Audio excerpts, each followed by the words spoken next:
So obviously the Sweet Baby Inc. situation, like I said in my previous video, doesn't seem to be going anywhere anytime soon. And really, I'm not going to be a channel that focuses in a lot on these situations, but when something comes up that I want to talk about, I'm going to talk about it. There's 1,000 other video game related videos on this channel. This deals more so with the video game industry. It's probably not going to be well edited. It's just going to be me talking a lot, but I do have some things I want to say about this situation because it's just getting absolutely bizarre. And please always remember, you don't have to agree with everything I say. I don't want a hive-like mentality on my channel. Feel free to question things that I say or question things about this situation because that's what makes the world a good place. And it just seems like when you question things with this situation with certain individuals, you get shut down. The girl who wrote the Kotaku article, she blocked me. That's okay, you know, join the list of people that don't like me. But the defense force around this whole situation has been puzzling to me. Some people that I consider to be good friends within the industry that are gaming journalists seem to be backing Sweet Baby Inc. to the death, and I couldn't really wrap my head around why. That's not going to diminish our friendship, at least on this side of the coin, because I don't care. I'm cool with people having different opinions than me because that's kind of what makes the world work. But what if I were to tell you that a US government funded nonprofit is now telling people how to react to the Sweet Baby Inc. situation, including people like journalists and people within the video game industry? You would say, well, that's a conspiracy theory. There's no way that there is a way. And when I saw this article, I was almost like, this has to be fake. There is no way that this is real. Now, this is coming to us from a website called Bounding Into Comics. When it comes to comics and movies and stuff like that, there's a lot of like, you know, people that always say, oh, everything is woke. This is woke. That's woke. And I don't necessarily think that's the situation. I don't know if this is a website like that. So, you know, they're just the ones providing the information. And I looked up this information on my own and was able to verify it. And it blew my mind. So I'm not necessarily promoting this website, but I am promoting this article because I do think they did a good job. Here's the headline. U.S. government-funded nonprofit Take This responds to Sweet Baby Inc. backlash by calling on the video game industry to clearly and unequivocally denounce Gamergate. We're not talking about Gamergate. We're talking about a list. We're talking about a company that employs terrible people who do the things that they're trying to rid the gaming industry of, allegedly, who's ran by terrible people who want to threaten and bully and harass companies into giving into their way. And like, we're losing sight of the situation, and that's because this whole thing is coming political. Now, I don't like this picture of Deborah Wilson here. I'm a fan of Deborah Wilson. I think Deborah Wilson is great. One of my favorite people from Mad TV. I don't know why she's here, but she's here for some reason. Shout out to Deborah Wilson. If you're watching this, I like you. You're good people. U.S. government, and she's a very outspoken person too, and I don't necessarily, you know, agree with everything she says, but I still like her as a person. A U.S. government-funded nonprofit enters the fray around Sweet Baby Inc. on their bingo card. So there's a lot of stuff in here. If you want to read it, you know, you can. But basically, this is about a company called Take This, a 501c3 nonprofit founded in 2014, a mental health organization providing comprehensive resources, support, consultation tailored for the unique needs of the game development industry. Now, in theory, that's a good thing. Mental health is definitely something that, you know, I take very seriously. It's something I've struggled with since I was 16 years old. I've been down some very dark paths in my life. So to have a support group designed for the video game industry and the uniqueness of the video game industry inherently is not a bad thing. I think that's actually a very positive thing. Some resources, some consultants, people that you can rely on to sort of get you through a tough time because, you know, with this video game industry, your job can be lost at any point in time. Your game could completely flop. So I get the reason to have something like this. And they are funded by the U.S. government, like we'll see as we go along here. But inherently, I don't think that this is a bad thing. But when you kind of scroll down and get to some other things here, that's where things get a little bit interesting. Who's on the governing board of members from this company? We got Bethesda Marketing VP Pete Hines, Ubisoft VP of Global Diversity and Inclusion Rashai Sika, and PlayStation's head of Global Portfolio and Acquisitions Christian Sevson. So it's obviously a big company here. In terms of its ties to the U.S. government, per a public disclaimer on various white papers, this work is funded as a part of the official Department of Homeland Security research projects known as Disrupting Video Games Based Radicalization Through Collaborative Cross-Sector Networks. So this is what my tax money is going to, because my tax money goes towards the Department of Homeland Security. I'm sorry. I thought it was based on like terrorists and stuff, but it's not. It's partly to fund a nonprofit organization called Take This to help with radicalization through video games. Okay. The joint project from the Center on Terrorism, Extremism, and Counterterrorism, Take This, an anti-disinformation AI developer, logically seeks to develop a shared framework for understanding extremism in games. This includes the development of the set of best practices and centralized resources for monitoring and evaluation of extremist activities, as well as a series of training workshops for monitoring, detection, prevention of extreme exploitation in gaming spaces for community managers, multiplayer designers, lore developers, mechanics designers, and trust and safety professionals. So are we talking about protecting people online from predators? Because that's a good thing. There are a lot of messed up people online. You see it all the time.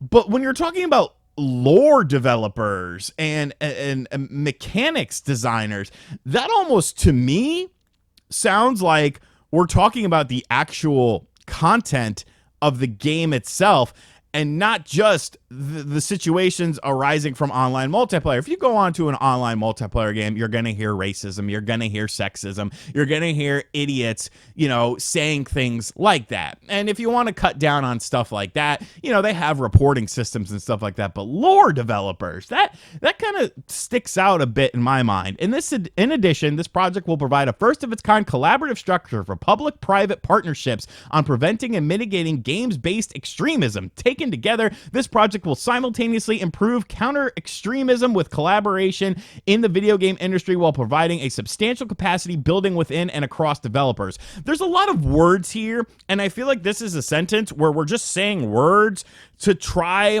and circumvent what we're actually talking about. Because games-based extremism, like, are you talking about the actual games themselves? Because remember when Manhunt came out and Grand Theft Auto came out and, all these Doom came out and Mortal Kombat came out and all these people were emulating exactly what they saw in a video game? Oh no, that didn't happen. How did we get back to 1992 with Night Trap and Mortal Kombat with a company like this? If this is how I'm reading it properly, because it doesn't seem like it's about protecting the individual online. It's about protecting people from extremist activities. That's happening on social media. That's happening on places that harbor individuals. It's happening on Discord or your TikToks or stuff like that. Why are you in the video game side of things? So scrolling right along here. And once again, Kevin, the Batman scene and Suicide Squad, I don't think that that's a situation of wokeism. It's called Kill the Justice League. Like, it's in the title. Like, it's okay. It's just not a good game. Running to defend Sweet Baby Inc. amidst the ongoing sunlight being shown on their operations, Take This published a blog post on March 11th asserting, if you're reading this, you probably heard about what's now being called Gamergate 2. For the record, RGT was not around for Gamergate 1. I don't want that video playing in the background. RGT was not around for Gamergate 1, so I'm not going to comment really on it. But it kind of exposes some of the things here. It's the latest targeted harassment campaign within the game industry, and it's aimed at Sweet Baby Inc., a Montreal-based narrative development studio. The campaign also has been impacting entities and games associated with Sweet Baby Inc., journalists covering the issue, and others associated in various ways with their targets. You may be at a loss to know how to talk about this issue and what, if anything, you could do about it. That's where we come in. My tax dollars are telling people how to address the Sweet Baby Inc. situation. No, you talk about it however you want to talk about it.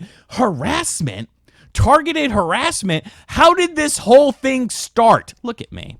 Get it on me here. How did this whole thing start?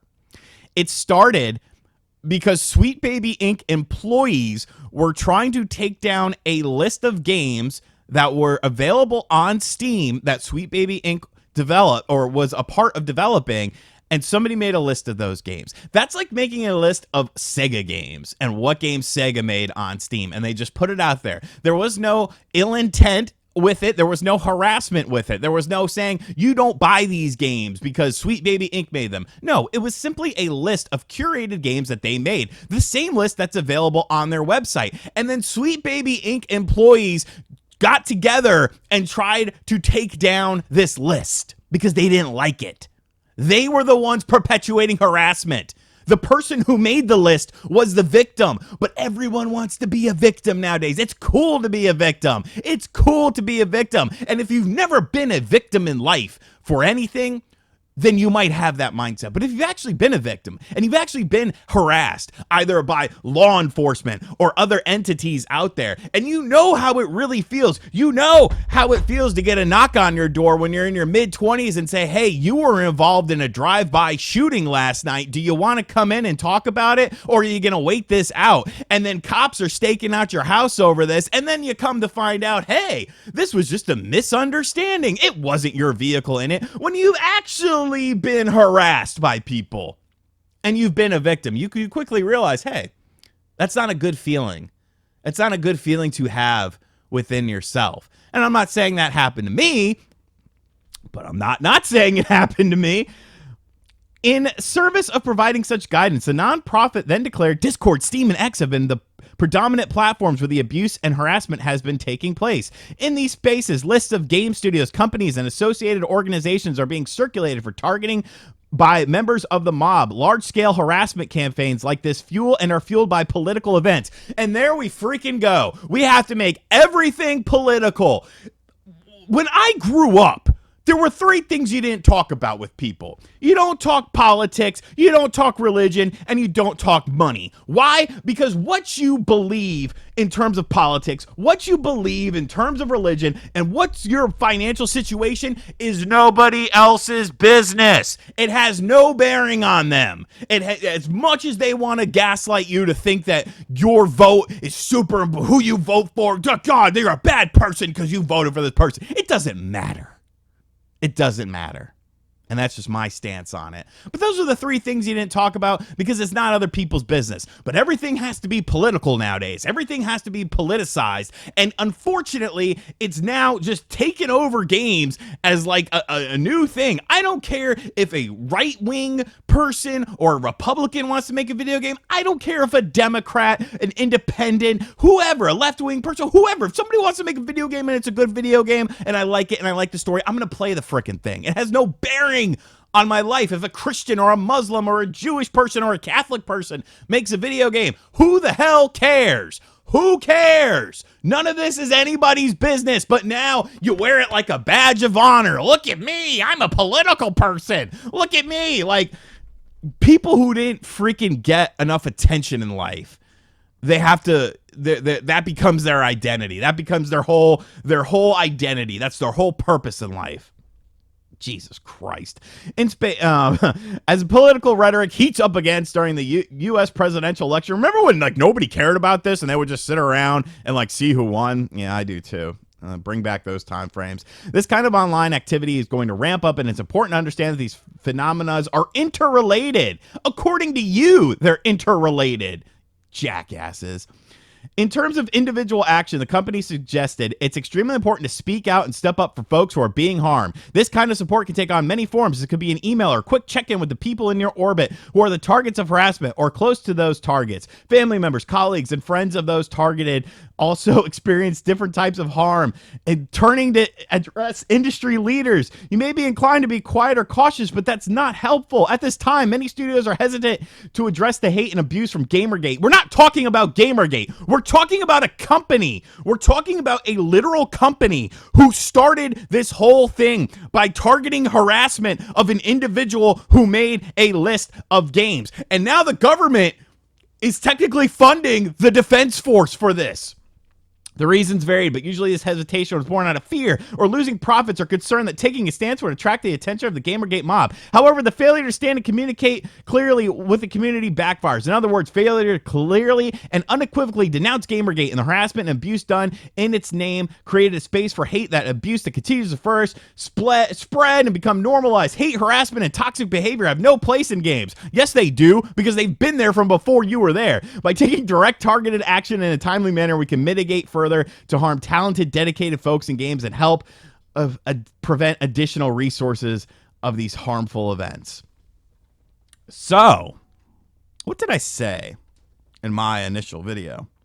I said it was kind of weird how a lot of gaming journalists just wrote off everything. They wrote off everything as a conspiracy, even if you provided the proof right in front of their face. You showed them things that are not right, that are not correct, that should be talked about. People that are treating themselves as a holier than thou situation. And these are the people that are doing the things, the employees of the company. These are the people that are doing the things that they're supposedly against. I'm not a perfect person. I've said a lot of messed up things. I'll continue to say a lot of messed up things. But I'm also not putting myself up on a pedestal to act like I am better than you and running an organization that bullies companies into using them, or else, hey, we're going to harass you and stuff like that. Sweet Baby Inc., by their own admission, is a company based on harassment. You know, harass your employer to use someone like us or to accept your ideas and stuff like that. They started this whole situation by forming a harassment campaign. And the people that vehemently defend Sweet Baby Inc. never have an answer for that. It's a conspiracy. This is just BS. And that's ridiculous. This is why people get frustrated. And I think that's really what this boils down to. Is frustration, because the harassment started by them. And then when people speak up about that, now they're the ones that are harassing them. No, they're simply speaking up about the situation. They're simply saying, hey, you guys are the crux of this. This would have never happened if you didn't do what you did and try to start a targeted hate campaign against an individual who simply put up a list of games on Steam. Like I said, these people, I don't know if it's a fetish for them. I don't know if it's how they get their rocks off, but they people just live in this constant victim complex, and they want to be a victim so bad. They want to feel that sort of feeling, but it's all fake. It's all manufactured stuff because they put themselves out there and then they go into hiding and they turn off their tweets and leave, take a break from social media and stuff because it got too hot for them. But if they were in the situation where they're the ones that have the more popular mentality, they'll be there. They'll be harassing these people. They'll be talking shit. I'm sure some people are going to talk shit about me about this. I don't care. This is the internet and video games. I have been through so much stuff in my real life that this is just a simple discussion about a situation that nobody wants to take accountability for. Should you be targeting people's families and stuff like that? No. Use your freaking brain. Don't be an idiot. But if somebody makes a stupid ass tweet and you reply to that tweet and you're like, hey, you're a dumbass, is that considered harassment? Because the only real harassment I have seen started with that company. But now they're the victim. And for some reason, they get money from the U.S. government. That's where your tax money is going to. This is not a left or a right issue. This is just a what the fuck issue. Because this company's been around for a while through different administrations, both Democratic and Republican. And I'm not going to get into politics on this channel because it's none of my business what your politics are. I'm just saying, use your mind when you think about something like this, because that money's been coming in since 2014. And if you think about that for a second, and you think about people that were in offices between then and now, it's been both sides of the coin. Open your eyes, kids. Open your eyes. Jesus Christ. I'm going to get in trouble for this video. But that's okay, man. You know what? This felt good to get off my chest. I just hate shit like this. It's just manufactured division. You know what I'm saying? This kind of stuff doesn't really happen in the real world. You know? Like, maybe I'm just blind to it, and maybe it does happen. But I just feel like, this video games are such a inclusive medium. Like, they've always been inclusive. They bring people together of different races, of different sexes. Think about how many times you've played a video game at a video game store when they used to have kiosks set up, if you're older.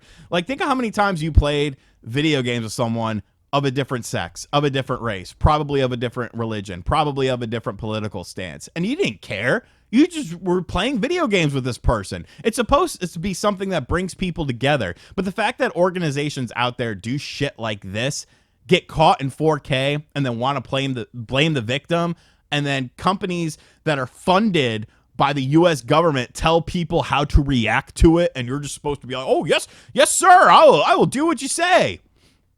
What do they call that? A bootlicker? Couldn't be me.